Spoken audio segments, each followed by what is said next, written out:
Buenas tardes a todos. Es un placer para mí intervenir presentando este libro estupendo que ha preparado Susana Martín Zafora sobre la figura de María Goyri. Me encuentro aquí como doble patrona de la Fundación Ramón Menéndez Pidal, que ha intervenido en el libro, lógicamente, y la Fundación Ortega Marañón, que nos acoge hoy aquí. La figura de María Goyri, para todos los que somos filólogos o lingüistas, representa algo muy especial, porque es la primera mujer que estudió filosofía y letras de forma presencial a finales del siglo XIX en la Universidad Central de Madrid. Se las arregló para que le admitieran presencialmente. Es la primera que estudió el doctorado y realmente es la primera investigadora en historia de la literatura y en historia de la lengua que tenemos. Por tanto, ya solo por eso sería objeto de nuestra devoción y admiración. El libro que hoy presentamos no tiene tanto que ver con la actividad filológica de doña María, que escribió sobre Lope de Vega, el conde de Lucanor, sobre los romances. A ella se debe la organización de los romances que hoy se conservan en el archivo del romancero de la Fundación Ramón Menéndez Pidal, sino nos congrega algo mucho menos conocido, y de ahí el interés de este libro, que son los escritos feministas que doña María elaboró antes de casarse, casi todos ellos, aunque hay alguno desde la primera etapa de su matrimonio. Y estos escritos, bueno, son completamente novedosos, han sido reunidos y nos muestran un feminismo incipiente, un feminismo regeneracionista, muy vinculado a la institución libre de enseñanza, que tiene muchísimo interés. Para presentar el libro me acompañan hoy aquí Sara Herrero Pérez, directora académica de la EAE Business School, que ha sido profesora visitante en el Instituto de Género del Trinity Western University en Vancouver y que ha publicado, entre otros trabajos docentes y referentes, María Goyri o Some Room for Youth, Women in Academia. Margarita Márquez Padorno, profesora titular de Historia Contemporánea en la Universidad Complutense y directora de la Unidad de Igualdad de esta universidad, y que ha publicado trabajos dedicados también al movimiento feminista. Mujeres en vanguardia, la residencia de señoritas en su centenario, una habitación propia para las españolas, las Eight Sisters, la relación del International Institute y la Junta para la Ampliación de Estudios en el avance de la coeducación universitaria en España, o la influencia americana en los inicios universitarios de las mujeres españolas. Y finalmente, la autora del libro, Susana Martín Zaforas, técnico de auditoría y control externo del Tribunal de Cuentas de España y investigadora asociada de la Fundación Ramón Menéndez Pidal, donde ha centrado sus trabajos en la formación del pensamiento de María Goyri como feminista y educadora. Ha colaborado en la organización de la exposición María Goyri Abriendo Camino, que se celebró en el año 2023 en el Matadero, en la Casa del Lector en Matadero, y ha participado junto a Jon Juaristi también en la conferencia María Goyri, Regeneracionismo y Pedagogía. Por tanto, vamos en primer lugar a presentar un poco la figura de María Goyri. Sara, ¿nos puedes hacer un pequeño perfil biográfico de María Goyri? Claro que sí, muchas gracias Inés, muchas gracias a todos. Bueno, pues hoy tengo la responsabilidad de hablaros de una figura que a mí personalmente me ha cambiado la vida. La autora Susana ya lo sabe, Margarita, que es gran amiga también, y es una figura excepcional que nació en la España de la Primera República y la Restauración en 1873, que pasó algunos años de su infancia en el País Vasco, en la localidad costera de Algorta, y que después vino a vivir a Madrid con su madre. María Goyri fue hija natural de Amalia, y en Madrid vivieron en la calle de Príncipe, a tiro de piedra del Teatro Español, que tanto les gustaba frecuentar, y en pleno centro de Madrid.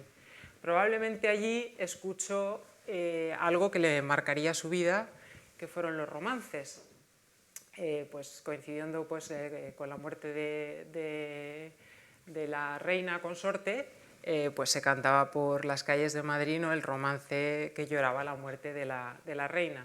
¿Dónde vas, Alfonso XII? ¿Dónde vas, triste de ti? Voy en busca de Mercedes. Bueno, los estudios de María desde muy pequeña estuvieron dirigidos por su madre.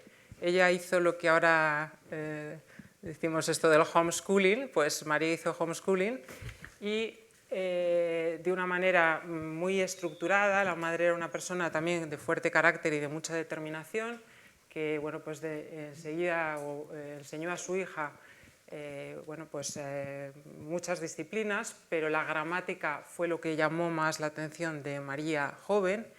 Y aparte de estudiar en casa, María frecuentó el gimnasio, algo que probablemente era inusual para una niña de finales del 19, y clases de pintura, donde compartió esas sesiones pues, con chicos que probablemente pues, le ayudaron después a lidiar mejor en esta experiencia universitaria que luego, si tengo oportunidad, pues detallaré.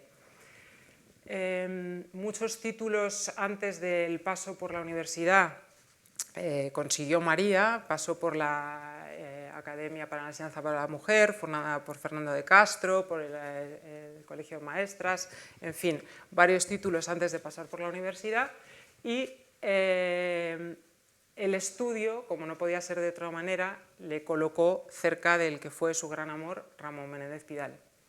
Cuando se conocieron, ella preparaba una edición crítica del Conde Lucanor y él escribía su tesis doctoral sobre don Juan Manuel. Así que, pues, encontrarte, no sé cuál es la probabilidad de encontrarte en la vida una persona tan afín, pero ella tuvo la suerte y pasó. Así pasaron toda una vida, de la juventud a la vejez, como decía Menéndez Pidal, mano a mano, en despachos contiguos, en el acopio y la recopilación del romancero. Tuvieron 3 hijos, se casaron en 1900, tuvieron 3 hijos, Jimena, que nació al año del matrimonio, tuvieron un segundo hijo que desafortunadamente murió cuando tenía nada más que 4 años y bueno, pues desoló, como no puede ser de otra manera, al matrimonio, y un tercer hijo, Gonzalo, que llegó al mundo algunos años después. Los hijos y el matrimonio, esta pareja que se llamó pues, el matrimonio Curie de las letras españolas, ¿no? Vivieron en un ambiente pues, de estudio, de investigación, de mesura y de amor al estudio, ¿no? Y vivieron en lo que es hoy la Fundación Menéndez Pidal, que está en la calle Menéndez Pidal 5, y si alguien aquí no la conoce, animo a que se visite porque es un lugar maravilloso. Y como decían ellos, pues era un trozo de campo serrano, y yo creo que sigue siendo, se conserva como un trozo de campo serrano rodeado de olivos, romeros y jaras. Pero más allá de los datos biográficos que os acabo de compartir, me gustaría reseñar lo que yo considero que hace excepcional a esta figura, a María Goyri, ¿no? Por un lado, su paso por la universidad, y pongámonos en la piel de una niña o chica de 18 años que tiene que llegar a un lugar donde no hay una sola mujer y donde el bedel, y aquí está, por ahí está mi hija que tiene la misma edad, que el bedel la tiene que acompañar al despacho del decano, y que del despacho del decano tiene que ir de la mano del catedrático que va a dar la lección a escucharla sentada en la primera fila siendo la única mujer. Entonces, la determinación de alguien de aventurarse a hacerlo, pero de continuarlo durante 5 años, realmente es muy meritorio. Es excepcional María porque alzó su voz y defendió los ideales feministas en un momento donde se decían cosas sobre la mujer, pues como que eran unos animalitos de cabellos largos e ideas cortas, que se recuerda en tu libro, que el cerebro era más pequeño que el del hombre y por tanto inferior en capacidades, que las mujeres dedicaban tanta energía a sus órganos reproductivos que no tenían energía para desarrollar sus habilidades intelectuales. Bueno, se decían estas cosas, y posiciones un poquito avanzadas decían que la mujer bueno, se debía educar mejor en familia porque una mayor instrucción era poco femenina y fuente de inmoralidad. Así que en este contexto pues debemos situar esta hazaña. María alzó su voz en el tema del feminismo también con 19 años, cuando asistió al Congreso Pedagógico que se celebró en Madrid en 1892, y ahí defendió con energía y con determinación el derecho de las mujeres a estudiar, pero también y sobre todo a poder ejercer profesiones, y los escritos feministas que, pues que Susana ha recopilado en este libro y que contextualiza en el libro que presentamos hoy. También me gustaría reseñar como excepcionalidad que desarrolló una carrera académica plena, en el sentido de docencia, en el sentido de investigación y en el sentido de gestión. Y asimismo también desarrolló cargos de gestión, colaboró con el Vecino International Institute para la concesión de becas a mujeres españolas que gracias a ellas consiguieron viajar a Estados Unidos y realizar una estancia internacional allí, algo también absolutamente heroico, pienso, para la época. Y también es excepcional María por su pedagogía, porque siguiendo los principios de la Institución Libre de Enseñanza y lo que ella había aprendido, la lección magistral pasó en segundo plano, el alumno era el protagonista de su propia enseñanza y la formación estética y la actividad deportiva era también, es decir, se consideraba una educación integral y no solamente en lo que se refería a la formación. Y sin más, espero no haberme extendido demasiado, me gustaría pues, que Susana, si es posible, que nos contaras un poco cuál es el propósito de tu libro y qué es lo que cuentas en él. Muchas gracias, Sara. Estupendo que tú hayas hecho este estupendo recorrido a su vez por la vida de María, porque yo quiero decir a todos los que penséis comprar el libro y penséis leerlo que realmente no es una biografía de María, como también nos ha dicho Inés, es una recopilación de textos que ella publicó en un periodo de unos 17 años que van desde su primera intervención pública en el Congreso Pedagógico Hispano-Portugués en 1892, cuando ella tiene solo 19 años, hasta el último texto que es el diario del viaje que emprendió con Ramón Méndez Pidal a Estados Unidos en 1909, cuando ella ya tenía 36 años. Esto no quiere decir que María cambiara sus planteamientos respecto a su reivindicación de la educación y el ejercicio de una profesión por parte de las mujeres. Lo que pasa es que a partir de este momento los orientó de otra manera más concreta, sobre todo a través de la pedagogía y de su propio ejemplo como mujer que desarrollaba una profesión. Si tengo ocasión al final de esta charla, haré mención a alguna anécdota de la última etapa de su vida en la que vemos que efectivamente María fue siempre consciente de estos principios. Elegí este título, El feminismo regeneracionista, por varias razones. En primer lugar, porque María estuvo ligada a una serie de instituciones que consideraron que la educación de la mujer era un motor para la regeneración de España. Ella fue alumna de la pionera institución Asociación para la Enseñanza de la Mujer, fundada por Fernando de Castro en 1870. Allí existía una escuela de institutrices, pero en 1878 se creó también una escuela de profesoras de comercio, que es donde se matriculó por primera vez María. ¿Qué significaba esto? Algo que era muy novedoso. Lo que pretendía la asociación era formar a las mujeres para que pudieran ejercer una actividad laboral en establecimientos mercantiles, comerciales, ya fueran establecimientos familiares o bien como empleadas. Decía la memoria de la asociación, porque en todas las clases sociales hay bienes que administrar y conviene que las mujeres estén formadas, no solo formadas, sino que tengan ocasión de trabajar en estos ámbitos. Fernando de Castro, el fundador de la asociación, fue rector de la Universidad Central, muy ligado a la Institución Libre de Enseñanza, y es a través de la asociación como María entra también en contacto con los principios de la institución, con las que colabora en la organización de las colonias de verano y en general en las actividades. María es también alumna de la Escuela de Estudios Superiores del Ateneo, que en ese momento era una alternativa, una especie de doctorado paralelo. O sea, allí ella se matricula en la cátedra de Menéndez Pelayo sobre los políglotas españoles de esa manera entra en contacto con hombres y mujeres intelectuales de la época.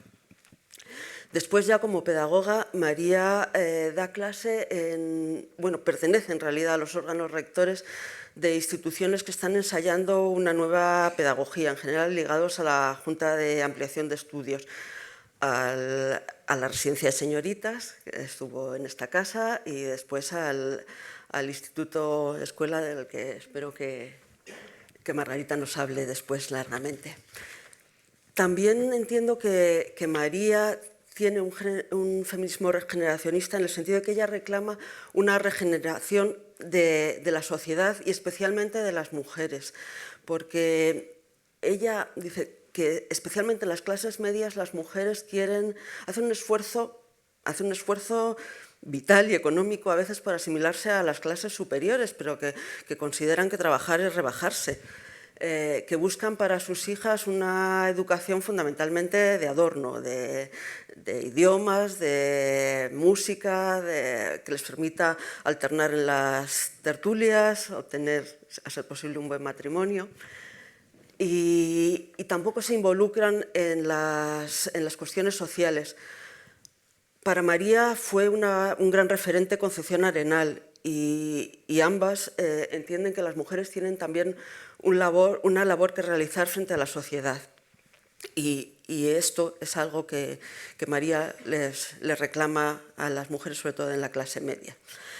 Y por último, creo que el feminismo de María es regeneracionista porque ella, más que las mujeres de generaciones anteriores, está convencida de que esta regeneración de la sociedad es posible.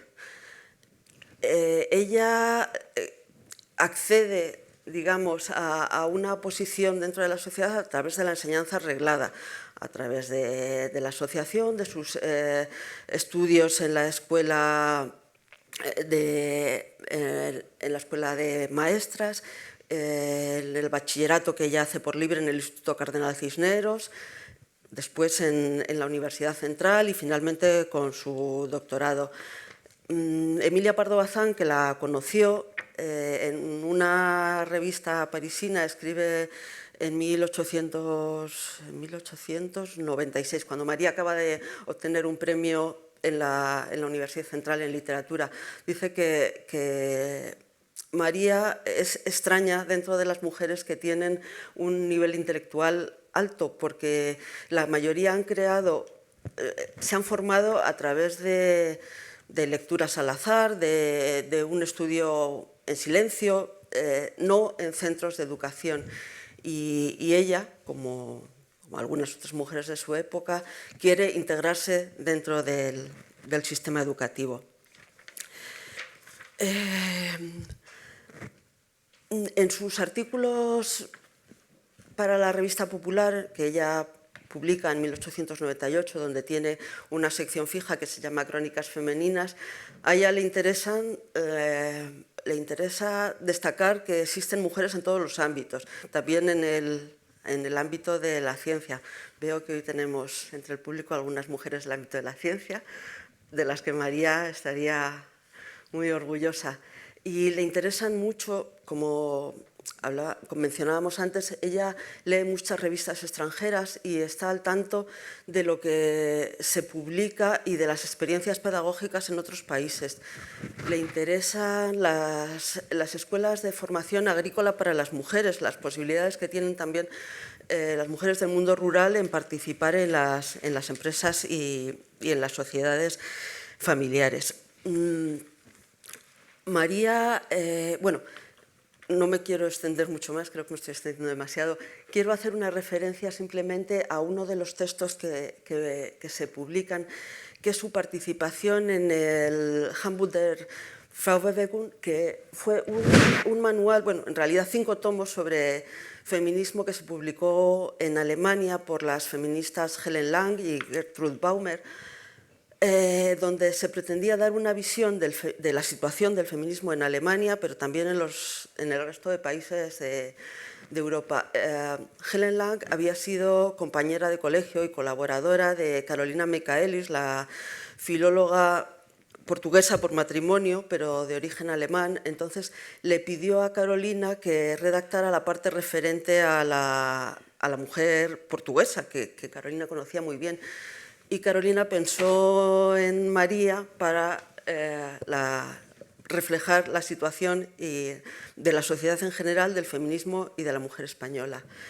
Estas notas, que se conservan en la biblioteca de la Universidad de Coimbra y que ahora nos ha facilitado la investigadora portuguesa Sandra Boto, son un texto que me parece absolutamente novedoso, porque muestran la relación con María, con las feministas de otros países, y también por cómo ella refleja, en primer lugar, la situación del feminismo en España, del que ella cree que, por supuesto, queda mucho por hacer. Nos habla de la figura de Concepción Arenal, de Emilia Pardo Bazán, de la empresaria Berta Wilhelmi, y también de hombres como Adolfo Posada o Rafael María Labra, que están trabajando sobre una modificación, o al menos reclamando una modificación de la normativa que afecta a las mujeres. No me extiendo más, le cedo la palabra a Margarita, que nos va a hablar estupendamente de instituciones educativas en las que el modelo de María y de otras mujeres estuvo muy presente. Pues muchas gracias, Susana. Muchas gracias también a Sara y a Inés, y a ustedes por venir a un acto tan entrañable, tan bonito, que habla de un viaje del pasado que se hace carne en el presente, ¿no? María Goiri viene a esta casa, viene cuando se forma la residencia de señoritas, no viene de forma inmediata, pero ella es el referente perfecto que encuentra María de Maeztu para tener de modelo, una de sus modelos, a las nuevas residentes que van a ir llegando para alcanzar la educación superior, a ser posible con normalidad. Como bien nos han explicado, Goiri va a llegar a la Universidad Central como única persona. Ha habido antes universitarias, de hecho hay un hueco donde se cuela la ley y nunca estuvo prohibido del todo hasta 1910, que se quitaron las barreras, pero eran complicadísimas las formas de estudiar, como bien nos ha representado Sara Herrero. Cuando María de Maeztu quiere abrir en estos bloques su residencia de señoritas en 1915 y muy poquito después, en el año 18, el Instituto Escuela, quiere tener a las y los mejores profesores, docentes que haya para que estas chicas tengan la idea de una universidad plena. Aquellos lugares donde no se les permite ir, algunas clases no se les permite ir en los campuses de San Bernardo o de los campus de ciencias donde está Atocha, donde hoy está el Museo Reina Sofía, va a construir aquí los laboratorios, va a traer grandes docentes de la historia, de la literatura, de las ciencias, de la física o de la química, por ejemplo, ¿no? María, como digo, es el referente perfecto, y no solo para ellas, también para ellos. Padres, educadores, hermanos, las personas que se responsabilizaban de que estas chicas pudieran estudiar veían que se podía conseguir. Era una mujer que tenía un doctorado, que no se había quedado con el doctorado en su casa, sino que codo a codo con su marido y con el equipo que tenía de investigación, sacaba cuestiones a la calle. La recuperación de los diferentes romances del Miocid, todo lo que se publica, es motivo de alegría para esta casa, ¿no? Se lee, los libros de Goiri están todavía en las estanterías de lo que hoy es el Instituto Internacional, que entonces era el International Institute, y como muchos de los presentes saben, desde 1929 formaban una sola biblioteca con la de la residencia de señoritas. La regeneración de la que habla Susana, de la que hablan los textos de María Goyri, es un proyecto muy personalizado. Quizás si lo proyectamos al presente tendríamos un problema, porque en regeneracionismo pensaban todos los intelectuales, bien fueran de la órbita de la Institución Libre de Enseñanza o el mismo titular de esta casa, José Ortega y Gasset, cómo hacer una sociedad mejor a través de la educación. De hecho, si hablamos de feminismo, veremos cómo la línea feminista que escoge España no es tanto el sufragismo, que por supuesto existen sufragistas y Clara Campoamor probablemente es la que más conocen ustedes, sino como la idea de eduquemos en sociedad en igualdad para que haya un momento en el que el voto sea posible de forma igualitaria para todas y todos, ¿no? Y esa idea va a permear en la residencia. En la siguiente ronda hablaré un poquito más de ello porque tiene unos orígenes que no son europeos, precisamente. Es la idea de la temperance norteamericana, ¿no? Es eduquemos en sociedad. Bueno, de alguna forma, esa gran polémica que se ha hecho viral, voy a usar términos actuales, de Victoria Kent y Clara Campoamor en las Cortes Constituyentes sí, del año 31, se ha echado muchas cuestiones contra Victoria Kent cuando ella lo que decía era necesitamos que las mujeres estén preparadas para alcanzar el voto. Es cierto que Clara Campoamor le dice también los hombres deben estar preparados para alcanzar el voto, ¿no? Pero es un diálogo, un debate de altura, ¿no? Y no nos olvidemos que esas votaciones que quedan, gana el voto de la mujer por unos cuantos votos más, no es lo único que se vota. A mí me gusta mucho decir que también se vota la mayoría de edad en el voto para hombres y mujeres, ¿no? Donde lo que se quiere es que sea mucho antes de lo que se vota finalmente, que son los 23 años, así que hay muchas personas que no tenían nada en contra de que las mujeres votasen, pero sí tenían mucho en contra de que se votase a los 21 años, porque robaba mucho voto a la juventud que estaba en la recién proclamada república, ¿no? Bueno, quitando estereotipos, me vuelvo a lo que significa la regeneración, que como bien han dicho, María Goyri pertenece a una generación muy anterior a la de María de Maeztu. No es de la generación del 14, donde ya tienen aprendidos por lo menos la europeización como vía de solución a los males de España. Tampoco es del año 98, como puede ser Carmen Baroja, ¿no? Una mujer también muy echada para adelante, o como María Lejárraga, ¿no? Viene de antes. Lo ha pronunciado bien Sara Herrero, de la Primera República Española, cuando al final del comienzo de la Restauración, cuando todavía hay esperanzas de una armonía que al final no se va a dar, ¿no? ¿Qué deciden todas estas intelectualidades de las que bebe María Goyri en la calle, en el teatro? Deciden, no lo hemos conseguido por la vía política, hagámoslo por la vía de la regeneración, ¿no? Y es en 1901 cuando se crea el Ministerio de Instrucción Pública, no sé si es 1900 o 1901, pero bueno, es el principio del siglo. Ha habido ya la debacle del 98, que en muchos términos viene bien a esa península ibérica que se ha quedado con las islas y poco más, y de repente se dan cuenta que solamente a través de esa vía es la forma que se puede hacer, ¿no? La Institución Libre de Enseñanza, por un lado. Ramón y Cajal, que no es institucionista para nada, pero sí se pone al frente de la Junta para Ampliación de Estudios, que crea ese Ministerio de Instrucción Pública para que las y los jóvenes, y lo digo con ambos sexos porque hay muchas mujeres pensionadas que van a Europa, vayan fuera de su país y retornen la sabiduría y los conocimientos de allá. Nuestros dos titulares, Marañón y Ortega, se van a Alemania. María de Maeztu, no es tercera titular, pero podría serlo, se va a marchar. De ellos beben la siguiente generación, que es donde María Goyri puede enseñar. Y puede enseñar con conocimiento de causa y además teniendo un sitio especial dentro de las propias instituciones. Para lo que se llamó el semillero de talentos, el Instituto Escuela, María Goiri va a hacer un papel fundamental que luego replicará su hija Jimena en el colegio estudio.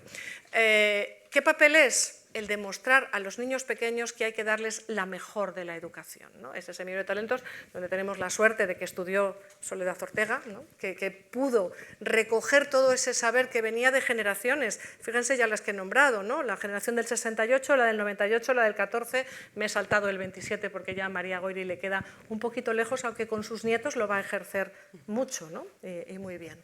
En fin, el legado intelectual de María Goiri es fundamental, y algo que se me olvida, que el Instituto Escuela es el modelo, ¿no? Modelo de los diferentes grupos escolares que María va a tener muy en cuenta, que se diseminan primero por todo Madrid y luego por otros lugares de España, y que lo que hacen es crear una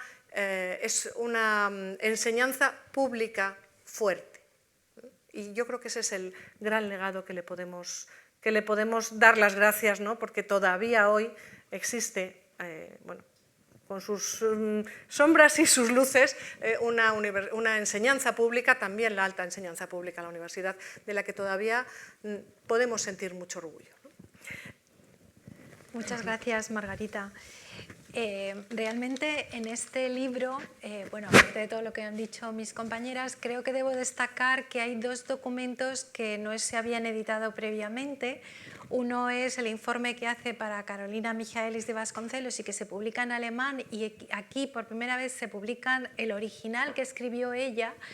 Y a mí realmente este original me ha impresionado porque está escrito en torno a 1902, ¿no? Por ahí. Sí.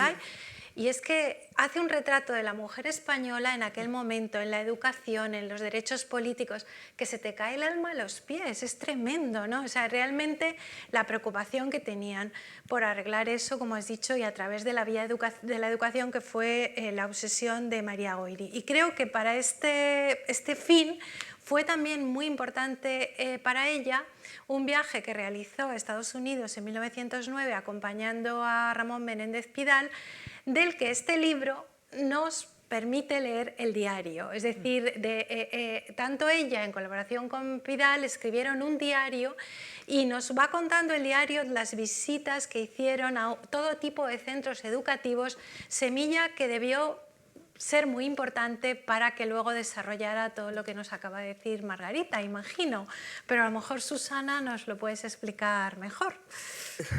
Sí, el diario del viaje de María y Ramón a Estados Unidos es el último texto, pero a mí me parece interesantísimo. Veo que está con nosotros Mario Pedrazuela, que también ha trabajado sobre ese texto, y este viaje...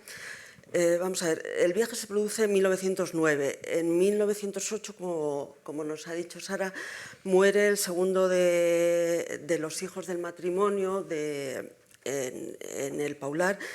Y bueno, Ramón escribe a su hermana Rosario y le dice: María no puede trabajar, está desconsolada, ven todos los niños al pequeño Ramón.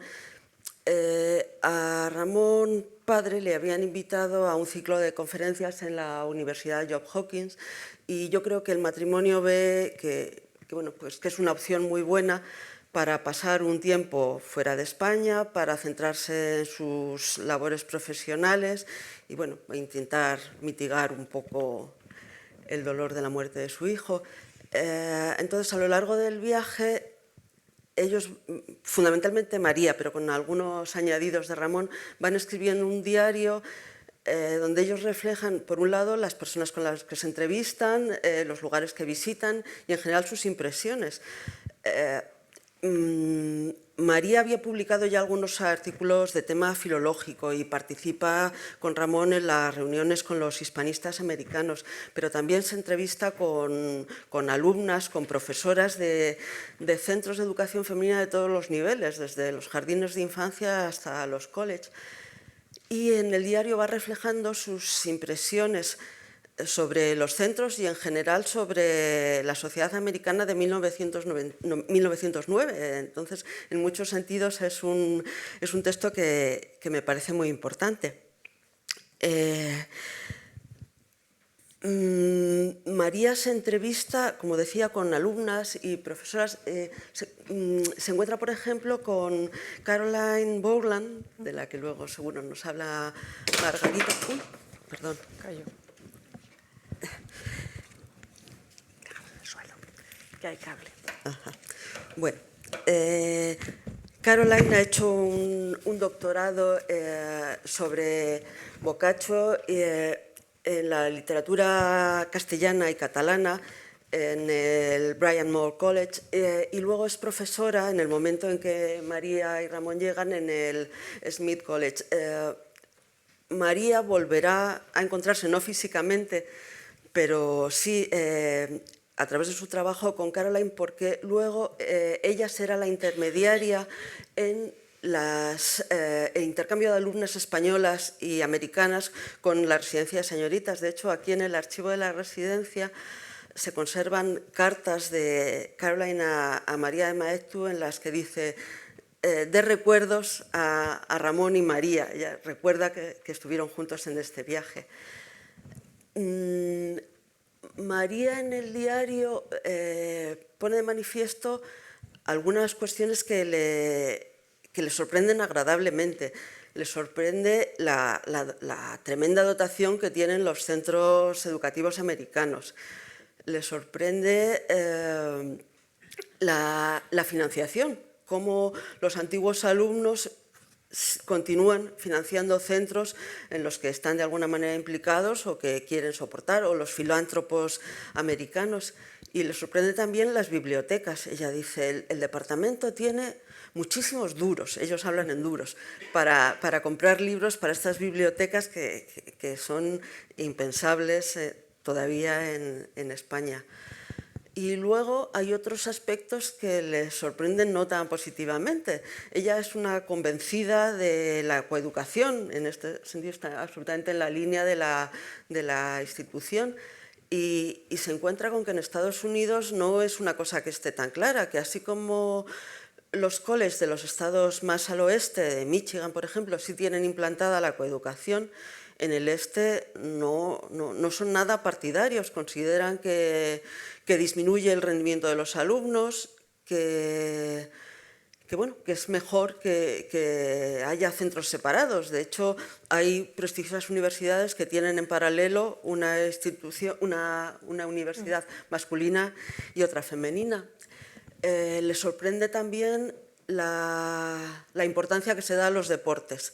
Como hay estudiantes que viven esencialmente para el deporte hasta el punto de que se llega a prohibir el deporte en algunas universidades porque los alumnos se matriculan exclusivamente para jugar en los torneos. Y le dice a su madre en una carta una cosa muy curiosa, que es la importancia que sobre todo las alumnas dan a las labores de, podríamos decir, de beneficencia, la participación en no sé, eventos que se organizan para recaudar fondos con fines benéficos. Ella dice, da la sensación de que les interesa más esta labor benéfica que la instrucción.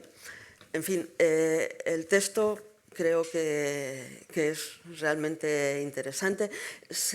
El diario en sí, lo que he hecho es intercalar en él fragmentos de la correspondencia que María mantiene con Amalia Goiti, con su madre, porque Amalia se ha quedado en España al cuidado de la pequeña Jimena, pero madre e hija tienen una correspondencia casi diaria. Se cuentan todo lo que han visitado y a su vez Amalia le da noticias de España y es un complemento perfecto al diario.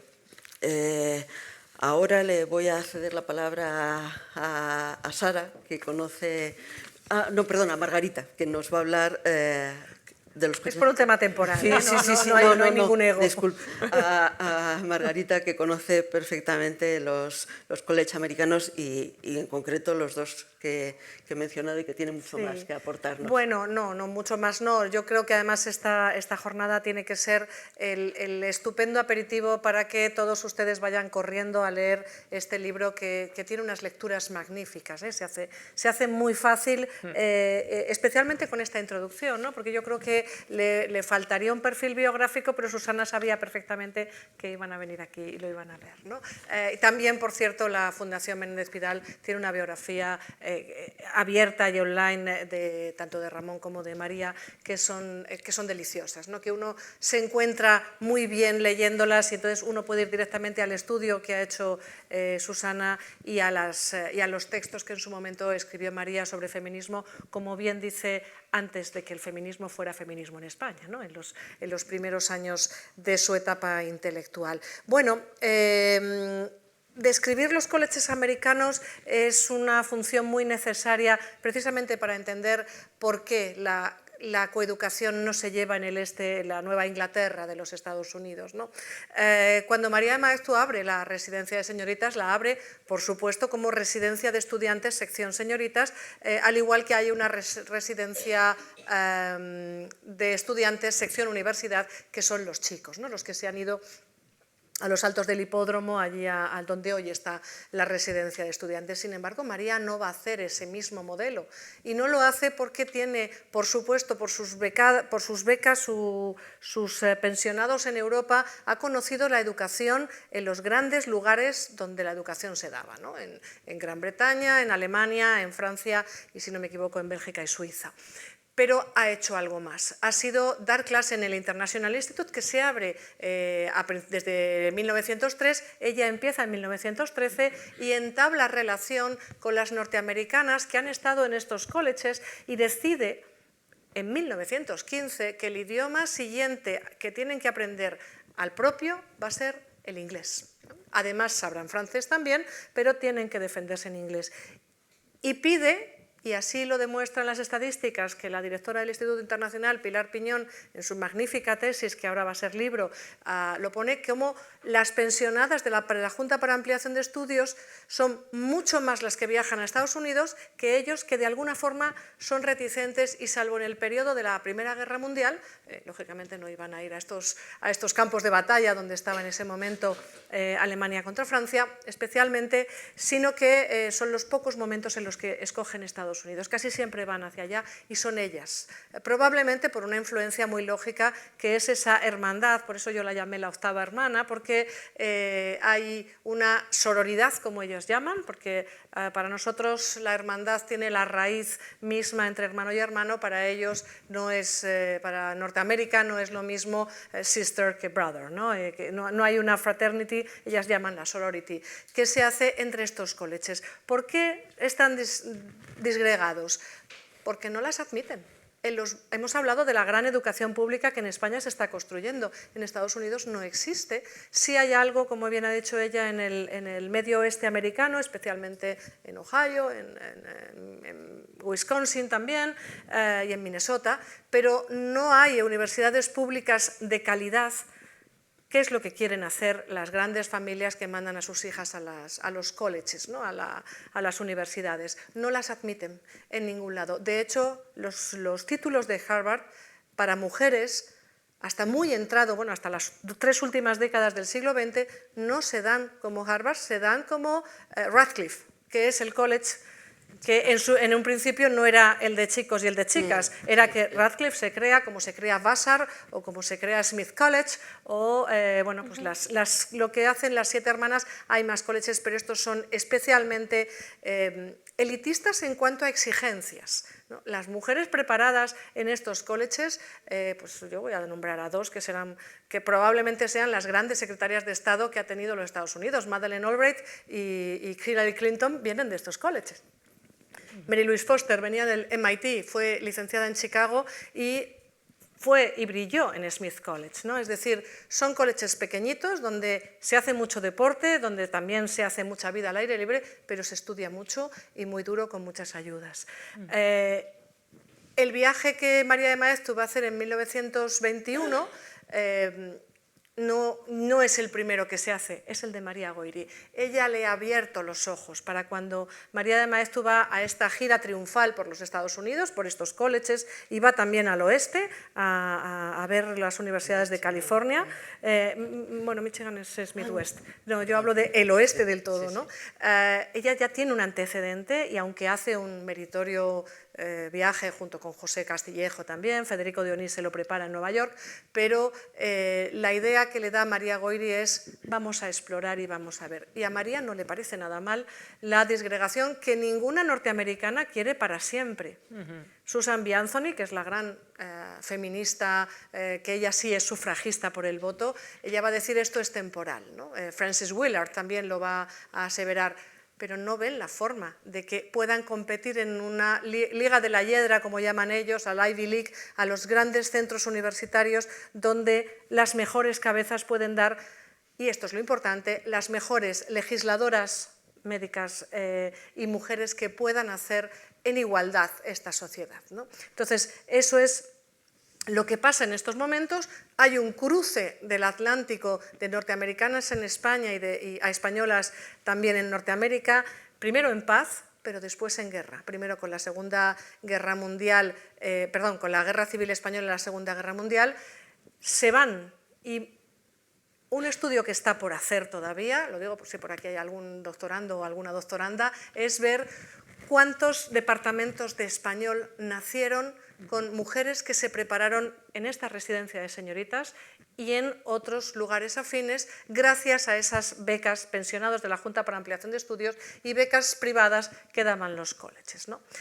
La pregunta es, ¿y qué hay de la mujer en la universidad hoy? Y yo creo que eso es Sara la que nos puede dar un poquito de... Muchísimas gracias. Pues a mí me parecía importante, la protagonista de hoy es Susana y por supuesto María Goyri, pero también Susana, contextualizar un poco y decir, bueno, María Goyri se atrevió a ir a la universidad en un mundo donde era, bueno, pues prácticamente una rareza o una proeza, pero ¿cuál es el camino que hemos recorrido desde entonces, ¿no? ¿Qué es lo que ha sucedido en la universidad?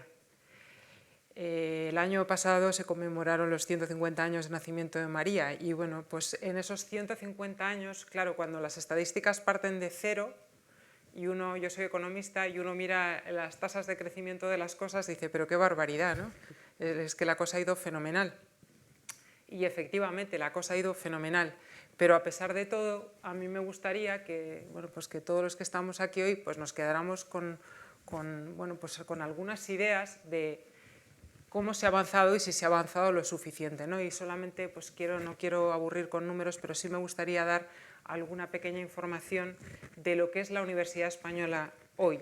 Hoy en España hay 89 universidades, entre públicas y privadas, y un claustro total de 130.000 profesores, ¿no?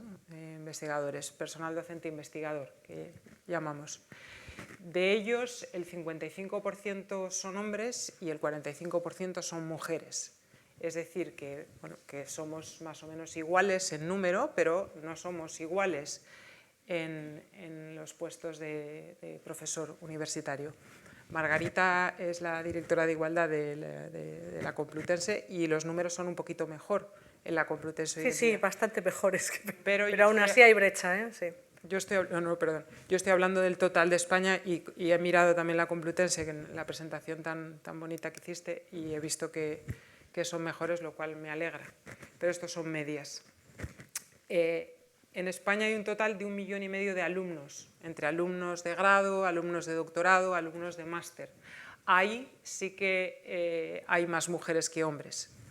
Pasa lo mismo con los cursos de doctorado. Hay más chicas matriculadas que chicos matriculados, ¿no? Es decir, que por una lógica natural el paso de los años va a hacer que ese 45% que tenemos hoy en día de profesores, pues por una cuestión natural, ¿no? vaya por una cuestión natural y de razonamiento. Y también me gustaría señalar que, como pasa mucho en otros sectores de actividad o en todos los sectores de actividad, a mayor rango jerárquico, menor presencia de mujeres. Pues pasa lo mismo si miramos los catedráticos que hay en España, y aunque la evolución es lenta pero segura, porque ahora hay un porcentaje de 25% de mujeres catedráticas respecto al resto que son hombres, ¿no? Pasa exactamente lo mismo con los rectores de las universidades. Aunque no hay estadísticas sobre esto, pero en un recuento un poco manual que he hecho, aproximadamente en España ahora mismo en estas 89 universidades hay 20 mujeres rectoras, con lo cual pues bueno, aún falta mucho. Así que me adhiero al feminismo pacífico y tranquilo y de una verdad aplastante que defendió nuestra María a finales del siglo XIX, ¿no? Y donde decía que la mujer tiene la responsabilidad de poner su sabiduría, pero también su sensibilidad, que me parece que es algo que no debemos obviar porque la tenemos, al servicio de la humanidad. Y en ese camino pues estamos. Muchas gracias, Sara. Casi has provocado un aplauso, pero podéis aplaudirla. Efectivamente, este es un camino lento, paulatino, pero imparable. No hay quien lo pare ya.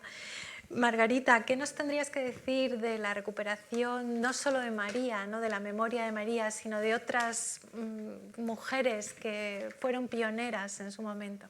Bueno, pues voy a retomar la palabra de Sara. Yo creo que lo que hace falta es referentes y saber que no solo las más excelentes tienen que llegar, porque el problema es que las tenemos como excepciones a estas mujeres. Claro, fueron excepcionales porque fueron las primeras, ¿no? Pero también es excepcional Neil Armstrong porque fue el primer hombre que pisó la Luna y porque creo que no ha habido muchos más, ¿no? en ese viaje y algún otro. Pero hay que hacer de la excepción la norma, ¿no? Porque lo que tiene que ganar, por lo menos en los claustros universitarios, es el talento, sin sexo. No tiene por qué haber. Cuando hice el estudio que para esta campaña, que hablábamos de una desigualdad dolorosa, ¿no?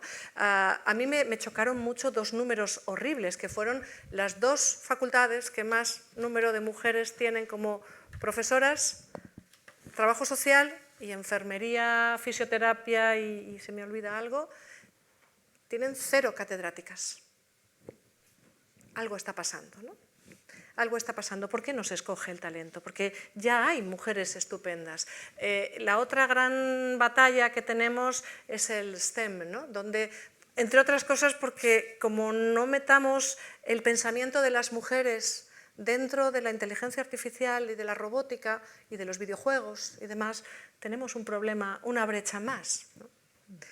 Creo que hay mucho ganado, ¿no? Que es una sociedad que avanza casi siempre hombro con hombro. A mí me encanta ver que aquí hay mujeres y hombres que han venido a homenajear a María Goyri y me parece sensacional que se la reconozca, pero es un círculo muy pequeño el que la reconoce, ¿no? Por eso yo hablo siempre de las épicas feministas, ¿no? O de las genealogías feministas, porque aún tenemos mucho que hacer. No sé si han visto ustedes, y con esto ya termino, en la calle del Pez, esquina con San Bernardo, está el homenaje a la mujer universitaria y se homenajea en teoría a esas primeras mujeres universitarias. Bueno, por supuesto hay licencia de artistas, faltaría más, pero igual que yo veo a don Alfonso XII en el Retiro, me parece magnífica esa escultura, bueno, pues de un rey majestuoso, ¿no? Como es ese monumento que ustedes saben en las barcas. Esta es una chica que lleva los dos hombros escotados, va con el pecho suelto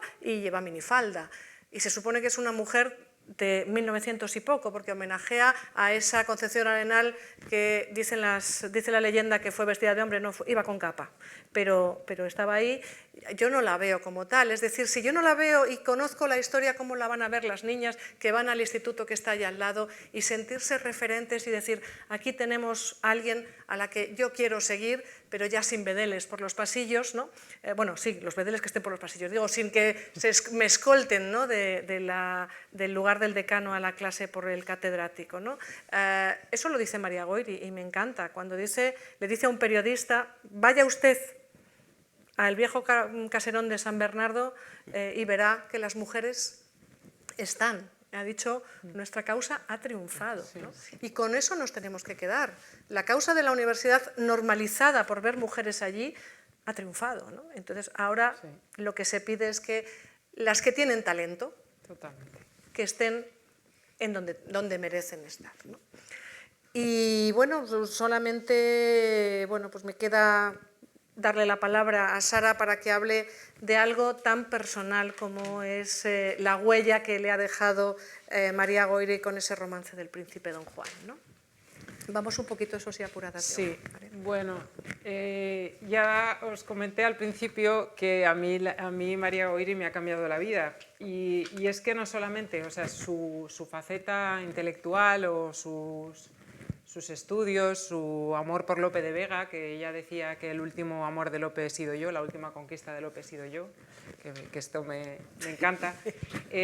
También me fascina el amor que tenía junto con su marido por las excursiones al campo. Decía que el aire delgado de las cumbres cura todos los males del corazón o algo así, porque todo lo que dice ella o don Ramón es absolutamente poético y uno queda completamente enamorado. Entonces, en esta historia de amor maravillosa que tienen, que se encuentran dos personas en el mundo, como hemos dicho antes, con estas aficiones comunes y hacen estudios pues muy paralelos, el viaje de novios de esta pareja, que es fascinante y tal vez haya alguien aquí que no lo conoce y me gustaría recordarlo, pues deciden hacer su viaje de novios por tierras de Castilla en mula. Ella va en mula, a veces vivaquean, a veces duermen en un hostal de un pueblo y entonces van por los pueblos rescatando de la tradición oral, o es lo que consiguieron sin duda, siguiendo las pisadas de Babieca, como decía ella, los romances que se habían perdido en la tradición oral. Y entonces llegan un día a un pueblo de Burgos y una lavandera les canta el romance a la muerte del príncipe Don Juan, que era el único hijo varón de los reyes católicos, que muere con 19 años, recién casado el pobre, y su mujer embarazada. Y entonces llega una lavandera y también pues os pido que os pongáis en esa misma situación en la que yo me puse la primera vez que leí esta historia, cuando la lavandera dice: voces corren, voces corren, voces corren por España, que Don Juan, el caballero, está malito en la cama. Le asisten 5 doctores de los mejores de España. Uno le mira los pies, otro le mira la cara y otro le coge la sangre que de su cuerpo derrama. Otro le dice a Don Juan: el mal que tenéis no es nada. Y continúa mucho más, pero no quería dejar de recitar este fragmento en esta oportunidad. Susana. Gracias, Sara. Me emociona porque ya estoy un poco dentro de María, creo María dentro de mí, y me puedo imaginar, para los dos, pero especialmente para María, que luego trabajó sobre el romance, publicó un estudio en el Boletín Hispanic, lo que sería para ella oír por primera vez este romance. Bueno, yo quería terminar también haciendo hincapié en que este feminismo regeneracionista del que estamos hablando se mantuvo en María a lo largo de toda su vida. Ella se casó con Ramón Méndez Pidal, pero no por eso dejó su actividad profesional. Le hicieron en 1927 una entrevista en la Gaceta Literaria, en la que le preguntaban un poco cómo había sido el acercamiento de la pareja, y ella le cuenta que estaban los dos estudiando a don Juan Manuel y el poema del Mío Cid, y simultáneamente. Entonces, pues que esa cuestión tan peculiar les unió. Luego, efectivamente, realizan este viaje de novios en el que ellos recogen las referencias que hay en el poema del Mío Cid sobre el viaje del Cid al exilio e intentan reconstruirlo hasta que se encuentran con los romances. Después, siempre tuvieron despachos contiguos y colaboraron en distintas publicaciones. Pero María dice también en esta entrevista que la familia Méndez Pidal vive hacia adentro. Con esto no quiere decir que no tuvieran una actividad pública, que la tienen muchos de sus miembros, sino que son una familia que tiene una especie de proyecto intelectual dentro de la propia familia y se apoya mutuamente.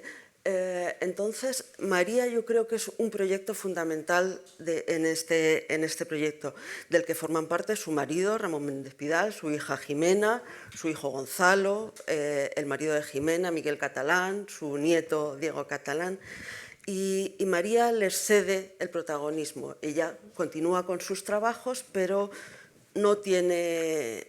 Para ella también es una satisfacción que todo este proyecto siga adelante. Ella apoya a Jimena cuando, después de la guerra, en 1940, decide crear el Colegio Estudio. Ella es nominalmente la primera directora, aunque no es una directora ejecutiva, pero le presta su apoyo, imparte algunas conferencias. En una biografía de Vicenta Fernández Montesinos, alumna del Colegio Estudio y sobrina de Federico García Lorca, ella recuerda que estando en el colegio, dice algo así como: delante de la pizarra nos dio una conferencia sobre literatura doña María Goiri, que iba muy elegante, con un sombrero. María sigue de alguna manera implicada, aunque ya en la década de los años 40 y 50 prácticamente ha dejado la enseñanza, y es en estos años cuando ella tiene una producción filológica también importante, cuando se dedica sobre todo a Lope de Vega y a la cuentística, que eran dos temas que le interesaban mucho, y publica distintos artículos.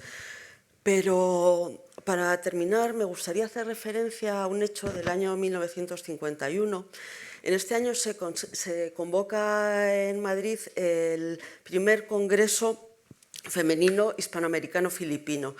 Era un momento en el que dentro del régimen ya había voces que reclamaban una cierta modificación, sobre todo en la legislación que afectaba a las mujeres, que había sido muy recortada después de la guerra. Entonces María es nombrada miembro honorario del Congreso y se la invita a las deliberaciones, pero bueno, ella realmente está muy enferma. Esto es en el 51, ella muere en el 54, pero escribe una carta contestando a Victoria Eiroa, que es la secretaria general del Congreso, y le dice lo siguiente: el estado de mi salud me tiene hace tiempo retirada de todo acto público para evitarme emociones. Hace más de medio siglo que luché en un medio hostil para la mujer por los mismos ideales que hoy ustedes preconizan con éxito. Sigo de lejos, con todo interés y simpatía, la magnífica labor que están ustedes llevando a cabo, y estaré presente en espíritu en las sesiones de este congreso. Nada más. Bueno, creo que este final ya es el total.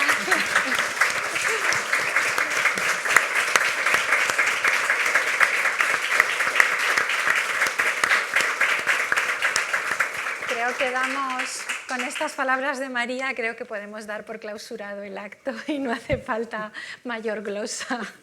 Gracias a todos por haber asistido. Muchas gracias. Gracias.